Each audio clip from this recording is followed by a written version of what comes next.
Il y a 21 ans, un concert de Koffi Olomidé tournait au Drame à Cotonou. Les faits se déroulent le 3 mai 2003. À Cotonou, les amoureux du Dombolo sont surexcités et impatients d'assister au spectacle de Koffi Olomidé au stade général Mathieu Kérékou, anciennement Stade de l'Amitié. Les fans de l'artiste pressés de le rencontrer arrivent sur les lieux bien avant l'heure du concert.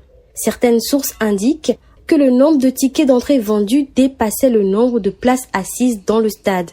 Les rangs sont interminables, les fans crient, les gens se bousculent.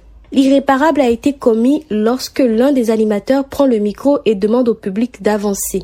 Parmi les milliers de spectateurs venus écouter Koffi Olomidé, 17 personnes meurent dans les bousculades.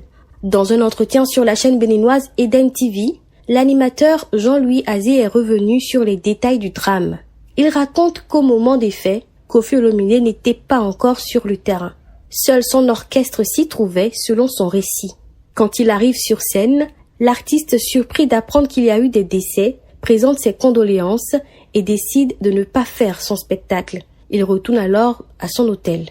Dans cette histoire, les parties se sont toujours jeté la balle. Certaines sources indiquent que le stade qui abritait une compétition d'athlétisme n'a pas été libéré à temps. D'autres sources précisent que les responsables avaient été prévenus de l'impossibilité d'organiser 2 événements d'envergure dans le même stade au même moment. Des coupures de courant intempestives sont également pointées du doigt. Des coupures intentionnelles provoquées par des mésententes entre les autorités du stade et les organisateurs du concert.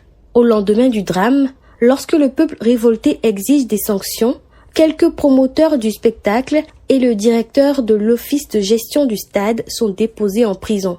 Au Bénin, le drame du 3 mai 2003 a marqué les esprits. En 2023, Koffi Olomidé s'est rendu à Cotonou pour témoigner de sa solidarité envers les proches des victimes. Il a rendu hommage à ceux qu'il appelle les martyrs du Tchatcho, le rythme dont il est l'inventeur.